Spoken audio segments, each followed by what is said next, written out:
Hey, my beautiful bitches, it's me, Fiona St. James, and welcome to another episode of Fiona's Coffee Talks. And as always, I like to start off every day with a fresh, hot, black cup of coffee. Hold the cream! I'd love to. And of course, I think of my favorite quote of the century by Oscar Wilde, which says, "Life is too important to be taken seriously, so lighten up, folks." As I said in my last video, in a minute, we all gonna be dead anyway, so because the time is just flying, girl. I can't believe I'm 60. How'd that happen? Anyway, so today's topic is, drumroll please, Life of a Dancer Part 3. Okay, so this is really where the story begins. Part 1 was just like a little overview of what I was going to do and how dancing just kind of came naturally to me. Part 2, I spoke about like my first taking dance classes, and that was like 7 tap classes. So fast forward, after that, I really like didn't take any more classes for a minute. But then, you're in the choir, glee club, and then so now it is high school. I'm in high school, and I was like in senior chorus and like doing all the musical theater shows. And at this point, other than uh, doing having had the tap classes when I was like 7, I didn't really have any like formal training, but it did just kind of come naturally to me. And I just remember like even like at the auditions, because like I started doing like the high school productions, but then I started doing community theater. Is it me? A couple of my dearest friends from high school, there were 2 community theater groups in the Bronx where I grew up, the New Community Players and Center Stage Community Playhouse. So, you had to like go through the whole audition process, and, you had to like sing, you know, maybe like do a scene. But the other important thing was there was a dance audition part of it. And you know, luckily for me, like it's always been easy for me to just kind of like show me what you want me to do, and I could do it like pretty much on the spot. Because I even remember that when I did those, the shows that I did, which was a good handful between both groups for a number of years, whenever it would be the audition, the dance part of it, I would always just put myself in the front, primarily because I'm also height challenged. I am only like 5'4.5", and then a lot of these other bitches were a lot bigger. And then whenever they would do that, it would be like they would like bring all the guys, you know, separate from the girls, and the choreographer would, show you the moves, and then you'd have to do it. And I was like, oh, this is really kind of like great for me, and I absolutely loved it. And considering that I had absolutely no formal training, you would have thought that like I was a dancer. And that's really what prompted me to realize, oh, of the 3 aspects of this, singing, dancing, acting, dancing was one that I was the most, not only most comfortable with, but I think the one that came the most naturally for me to do.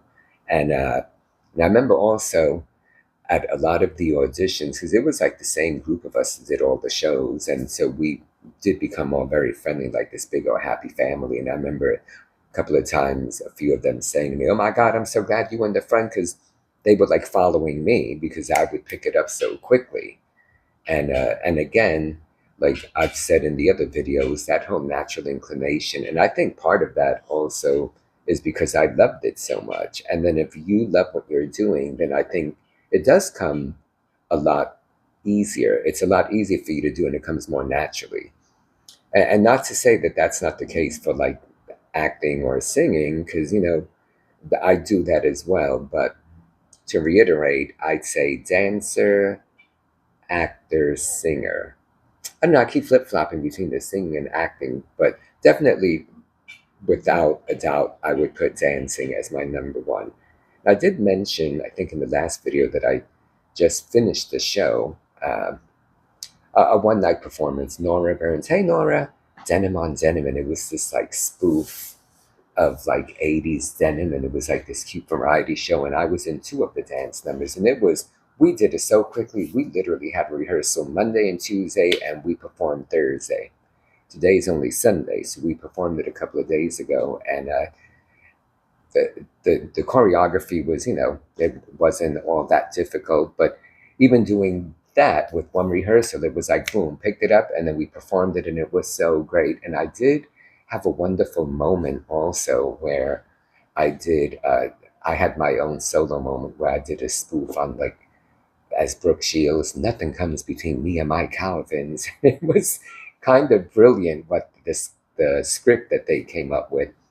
That part lasted like barely a minute, but was interesting too because it was the only time that throughout the whole show, which is only like an hour, no intermission, and just skit after skit, and us doing a parody on the different like commercials, like Jordache, Sasson, and like this, you would hear the music, and then we were like recreating it.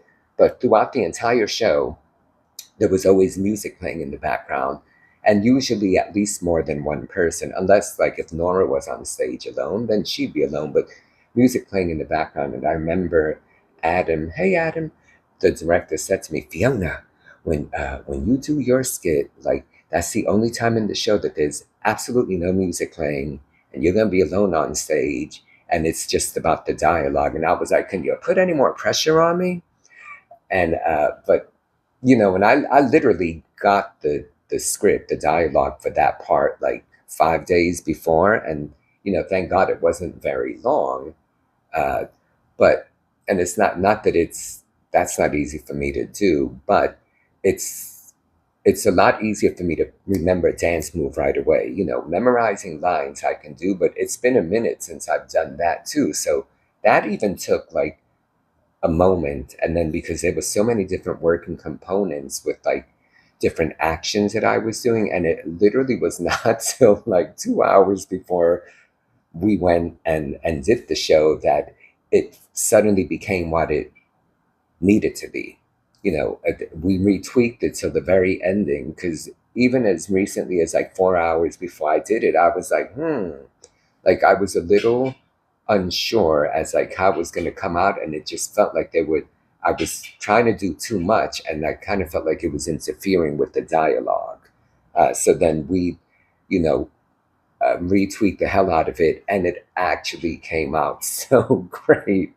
Uh, I'm pretty sure that they filmed it, so when I do get that part, I will post it so everyone can see what I'm talking about. Anyway, I'm completely off topic again, but I guess the whole point is doing community theater for all those years as a teenager is what made me realize how much I just love musical theater in general. So, like, not just dancing, but the singing and the acting. For me, doing musical theater, because it encompasses everything, is more complete versus doing like a straight up play.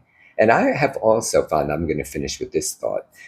In terms of musical theater, like, because I've done straight up plays or like dramas or comedies, and when you do that last performance, especially, you've done the run of the show for like every weekend for a month or 2 months, however long it is, and that last curtain call, when it's the last performance you just did, and then the curtain closes, and you and the cast members are standing behind that curtain, I always like we all get dramatic, and you start crying and hugging one another. And I kind of feel like it's the most traumatic when it finishes, when it's musical theater. Like, I've always responded like emotionally. Well, and as an actor, it's funny too, because anytime you do anything, talk about like the calm after the storm. It's like, you work your butt off to do something, and postpartum depression, it's like, the bride, the day after her wedding, they plan for a year or longer, and then suddenly it's over in a heartbeat. And so doing shows, being an actor or performer in general, you work on something and then it's over. And there is that moment, for me anyway, of like, oh my God, it's sudden over with, and you're a little sad, but then you're happy knowing that something else will happen. So, like, I'll keep it real. Even this show that I just did a few days ago, even though it happened so quickly, one rehearsal Monday, one rehearsal Tuesday, nothing Wednesday, Thursday, we were all there all day. We performed the show Thursday night, boom, done. And I remember Friday feeling, I was a little like, oh my God, I'm exhausted, because it was such a whirlwind and happened so quickly. And then because of my own little Brooke Shields thing, really not coming together until like 2 hours before I performed it. And a couple of hours before those 2 hours, I was a little bit like, how's this going to come out? So I was a little in my own head, uh, not nervous, but like unsure about it. And then when it did finally come together 2 hours before, then I felt like I could breathe. And I was like, oh my God, this is going to be great. And I'm going to have so much fun with it. And knock on wood, I did. But even something that quick, that happened so fast, that I still felt a bit of that Friday. And girl, I was so worn out. Like Friday, I couldn't do shit. And then I think I slept like 11 hours Friday night. And I woke up yesterday and I was like, oh, I feel human again. So anyway, I'm sure those of you who are in show business can relate to like something coming to an end, whether it's a theatrical show or a film, or and that feeling of shit, being on Oz for 6 years when that finished, that was like wow, talk about a mind fuck that suddenly the show was done and over with. But all good things come to an end, including this video. So thumbs up, subscribe if you have not. As always, thank you so much for being here with me, and I look forward to the next time. Love you.